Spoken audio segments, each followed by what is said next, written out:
औरत कुत्ते को शक्तिवर्धक दावा खिलाकर करती थी, उसके साथ गंदा काम। दोस्तों, हवस क्या नहीं करा सकता है। जिसको इसका लत लगा, उसका टाइम के साथ साथ जिंदगी भी बर्बाद होने लगता है। चलिए, हम आज आपको फिर से सच्ची कहानी से रूबरू कराते हैं। सुमन, जिसका पति घर से 2000 किलोमीटर दूर में काम करता था। सुमन घर में अकेले अपने सास ससुर के साथ रहती थी। घर में एक डॉगी भी था, घर में रहता था। सुमन अक्सर चारपाई पर बैठकर उसे देखती रहती है, लेकिन अब पता नहीं उसके मन में क्या आ जाता है। एक शाम उसने अचानक फैसला किया। वो मेडिकल स्टोर की ओर चली गई और वहां से शक्तिवर्धक गोलियां खरीदती है, जिनके बारे में दुकानदार ने बस इतना कहा, ये बहुत असरदार है।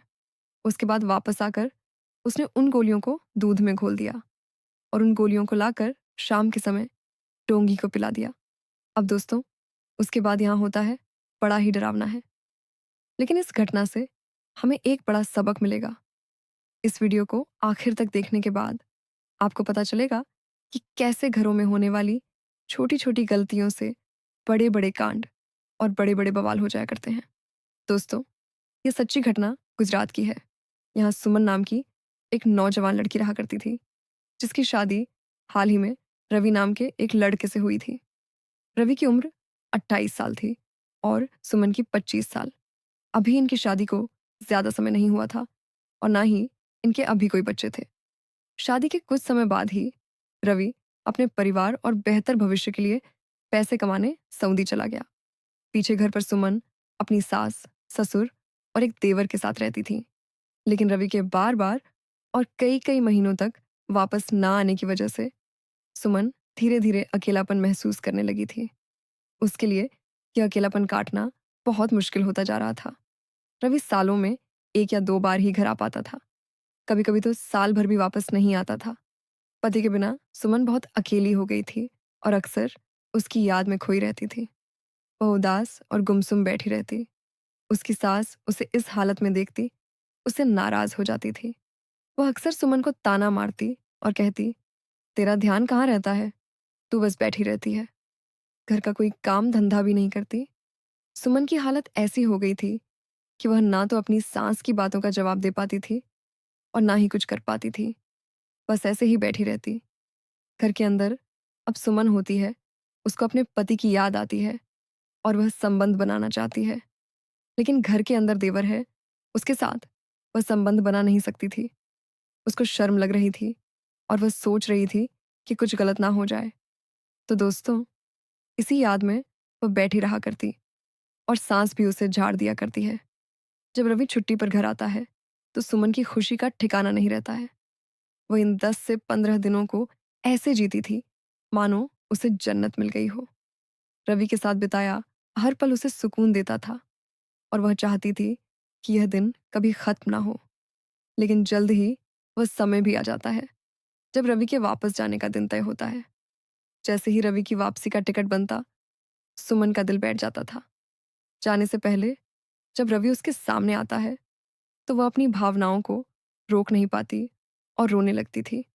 वह रोते रोते कहती, आप मत जाइए, आपके बिना मेरा मन नहीं लगता, मैं आपके बिना बिल्कुल अकेली हो जाती हूँ। लेकिन रवि भी मजबूर था। वह अपनी पत्नी को उदास देखकर दुखी होता और उसे समझाते हुए कहता कि अगर मैं कमा कर नहीं लाऊंगा तो मेरा परिवार कैसे चलेगा। मुझे जाना तो होगा ही और तुम्हें यहाँ पर रहना ही होगा, क्योंकि मैं तुम्हें दुबई भी नहीं ले जा सकता। अगर तुम्हें वहां पर ले जाऊंगा तो सारा कमाया कमाया पैसा है, वह खर्चे में ही उठ जाएगा। फिर घर पर क्या भेजूंगा। अब यह कहने के बाद पति जाने की तैयारी करने लगता है। अभी एक दिन बचा हुआ था तो सुमन उससे कहती है कि मैं घर पर अकेली रहती हूँ तो मेरा मन भी नहीं लगता है, तो मुझे एक डोंगी खरीद कर दे दो। अब यह बात जैसे ही उसका पति सुनता है तो वह हंस पड़ता है और कहता है, बस इतनी सी बात, चलो ठीक है। तो वह बाजार जाता है और वहां से एक अच्छा सा डॉगी खरीद कर ले आता है और अपनी पत्नी को दे देता है।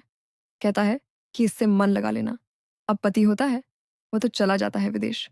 उसके बाद पत्नी होती है, सुमन डोगी के साथ खेलती, उसको खाना वगैरह खिलाती, उसी के साथ ज्यादातर रहा करती है। एक दिन वह सोच विचार में डूबी हुई थी। डॉगी की तरफ देख रही थी। पता नहीं क्या उसके दिमाग में चल रहा था। तभी वह डोंगी के सर पर हाथ फेरती है और उसको ऐसे पार्ट्स पर हाथ लगाती है जहाँ से डोंगी उत्तेजित हो जाता है और उसके बाद लेट जाती है। और दोस्तों, अचंभे की बात है, डोंगी अब उसके साथ गलत काम करने लगता है, लेकिन डोंगी जल्दी हट जाता है। तब सुमन होती है, उसको कोई मज़ा नहीं आता है, तो वह बहुत परेशान सी हो जाती है। दूसरी रात होती है, दूसरी रात भी यही काम होता है, लेकिन अभी भी डॉगी जल्दी हट गया था, तो अभी भी सुमन अधूरे में रह गई थी। अब उसके बाद सुमन सोचती है कि क्यों ना इसका टाइम बढ़ाया जाए, तो तीसरे दिन वह मेडिकल स्टोर पर जाती है और वहाँ से शक्तिवर्धक गोलियाँ लेकर आती है। पावर की गोलियाँ होती हैं, उनको लेकर आ जाती है और शाम होने का इंतज़ार करती है। जैसे ही शाम होती है, शाम तक डोंगी को खूब दूध वगैरह पिलाती है, खाना खिलाती है और शाम होते ही उसको खाने में उन शक्तिवर्धक गोलियों को घोल करके खिला देती है। और दोस्तों, शक्तिवर्धक गोलियों वाला खाना खाने के बाद डॉगी होता है, वो 20 मिनट तक तो चुपचाप रहता है। 20 मिनट के बाद वो डॉगी जैसे मतलब कुछ पुकारता है, इस तरह से करने लगता है। अंदर ही अंदर उसके अंदर से एक तरह से डॉगी की कराहने की सी आवाज़ें अंदर अंदर से आने लगती हैं और वह अब इस लड़की सुमन के आसपास घूमने लगता है। सुमन समझ जाती है कि पिच तैयार है, बस मारने की देर ही है और वह तो लेट जाती है और उसके बाद दोस्तों डोंगी के सामने लेट जाती है। अब डोंगी कितनी देर तक वहाँ पे करता है? सुमन थक जाती है। उसको जब हटाने की कोशिश करती है, तो डोंगी उल्टा सुमन को ही कई जगह से काटने की कोशिश करता है और जब बार-बार उसको हटाती है, फिर से काटने की कोशिश करता है। अब उसको अपने पंख से कहीं-कहीं निशान भी लग जाते हैं। सुमन जैसे-तैसे डोंगी से दूर हटकर अपने बेड पर लेटती है, तो डोंगी उसके बेड पर ही चढ़ जाता है और वहीं उसके साथ अपना कार्यक्रम करने लगता है। क्योंकि दोस्तों, पावर की गोलियाँ, शक्तिवर्धक गोलियाँ थीं, उनका कमाल था। अब तो रात भर यही चलता रहता है और रात भर 3-4 बार सुमन डॉगी के साथ संबंध बनाती है और सोचती है कि मज़ा तो खूब आया। हालाँकि निशान पड़ गए, शरीर पर कोई नहीं देखा जाएगा। सुबह जैसे होती है, तो वह कमरे से बाहर निकलती है। उसकी सास की नज़र उसके ऊपर पड़ती है, तो उसकी छाती पर, उसके हाथों पर खरोच के निशान बने हुए थे। सास पूछती है, "बेटी ये क्या हुआ?" तो सुमन कहती है, "कुछ नहीं, ये डॉगी थोड़ा-सा बदतमीज़ हो रहा है। इसने खरोच मार दिया है, मतलब मेरे ऊपर निशान बना दिए हैं अपने पंख से।" सास तुरंत कहती है कि ऐसे डॉगी को घर में क्यों रखती हो?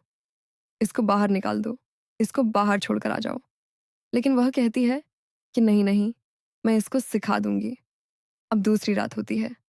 अब की बार वो एक गोली और बढ़ाकर दे देती है डोंगी को, 2-3 गोली दे देती है। अब तो आज की रात भी वहीं होता है। रात भर वह डोंगी के साथ अपना कार्यक्रम करती है और सुबह होती है तो रात भर भी डोंगी ने उसके ऊपर पंजे मारे थे। जब वह हटने की कोशिश करती है तो जैसे सुबह होती है, सास देखती है कि आज तो इसकी हालत और ज़्यादा गंभीर है। फिर से पूछती है कि क्या हुआ? तो फिर से बताती है कि डोंगी है, डोगी ने कर दिया। अब दोस्तों, उसके बाद सास होती है, उसको कुछ शक हो जाता है क्योंकि डोंगी के कराहने की भी आवाज़ उसको सुनाई देती थी और अब वह रात का इंतज़ार करती है। जिस कमरे में सुमन रहा करती थी, उसने तीसरे दिन भी डोंगी को पावर की गोलियां दे दी और उसके बाद उसके साथ संबंध बनाने लगी। दोस्तों, अब खिड़की से सास अंदर का नज़ारा देखती है और जैसे ही खिड़की से झांक करके वह सास अंदर का नज़ारा देखती है, तो उसका मुंह खुला का खुला रह जाता है कि यह क्या हो रहा है घर के अंदर। और वह अपने पति को बुलाती है और पति को भी अंदर का नज़ारा दिखाती है। अब तो दोनों सास और ससुर सोच में पड़ जाते हैं। वह उस बहू से तो कुछ नहीं कहते हैं, लेकिन अपने बेटे रवि के पास फ़ोन कर देते हैं कि तुम्हारी पत्नी जिस डॉगी को लेकर आई है, उसी के साथ संबंध बनाती है। अब रवि को यह बात हज़म तो नहीं हो रही थी, लेकिन वह अपनी पत्नी से कुछ नहीं कहता है। वह सोचता है कि चलकर देखना ही होगा, तो सीधा वह छुट्टी लेकर आता है। आकर के पत्नी से पूछता है कि यह निशान कैसे हैं? तो पत्नी कहती है, डॉगी ने निशान बना दिए, बस ऐसे ही थोड़ा प्यार ज़्यादा करता है। अब उसके बाद रवि कुछ नहीं कहता अपनी पत्नी से। वह उस डोंगी को घर से निकालना चाहता है, तो डोंगी को वह बाहर छोड़ाता है। लेकिन दोस्तों, डोंगी की सूंघने की शक्ति कुछ ज़्यादा होती है। उसको तो चस्का लगा हुआ था। वह वापस से उसी घर में आ जाता है। अब तो यहाँ पर रवि होता है।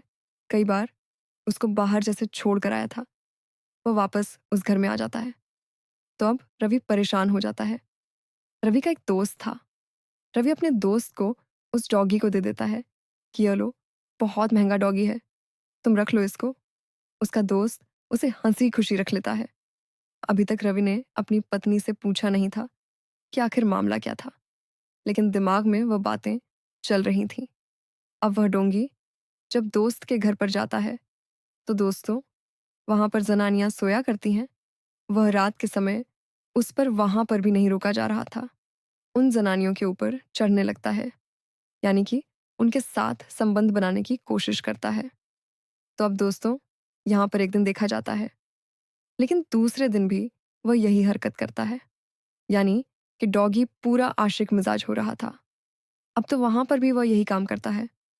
तो उस घर की औरत होती है, वह अपने पति से कहती हैं कि भाई, इसको बाहर छोड़ कर आओ, इसको वहीं ले आओ जहां से लेकर आए हो। तो उसके बाद रवि का दोस्त होता है, रवि के पास फोन करता है कि तूने कैसा डॉगी दिया है यार, ये तो औरत को भी नहीं बख्श रहा है। उसके बाद रवि समझ जाता है कि मामला गड़बड़ है, क्योंकि दोस्त ने बताया। तब समझ जाता है कि उसकी पत्नी सुमन ने इसके साथ संबंध बनाए हैं, और तभी उस डॉगी को लत लग गई है संबंध बनाने की। अब तो यहाँ पर वो अपनी सुमन पत्नी को पीट देता है, और दोस्तों, पीटने के बाद उसको तलाक दे देता है। और तलाक के बाद सुमन अपने मायके चली जाती है, और रवि अपनी ड्यूटी पर चला जाता है। इस तरह से सुमन ने अपना बसा बसाया घर बच्चे होने से पहले ही उजाड़ लिया, हवस के चक्कर में। दोस्तों, हवस और वासना जब सर पर चढ़ती है ना, तो आदमी अंधा हो जाता है। ये बात बिल्कुल सत्य है। और अंधा होने की वजह से ही इंसान इतना नुकसान करता है। अपने परिवार को खो देता है, लोगों को खो देता है, आत्मसम्मान और इज्जत को समाज में खो देता है। यह हवस का यही कारण होता है। दोस्तों, जब हवस दिमाग और दिल पर चढ़ जाती है, तो बस फिर तो कहने ही क्या है, फिर तो कुछ भी कबाड़ा हो सकता है। अब यहाँ पर दोस्तों, इस तरह से इस घटना का खुलासा होता है। दोस्तों, इस घटना को बताने का मेरा मकसद किसी का दिल दुखाना नहीं है, ना ही मैं किसी की भावनाओं को ठेस पहुंचाना चाहता हूँ। मैं बस चाहता हूँ कि आप सब सतर्क रहें और इस घटना से कुछ सीख ले सकें। धन्यवाद। वीडियो अच्छी लगी हो तो वीडियो को लाइक ज़रूर करें। मिलते हैं अगली वीडियो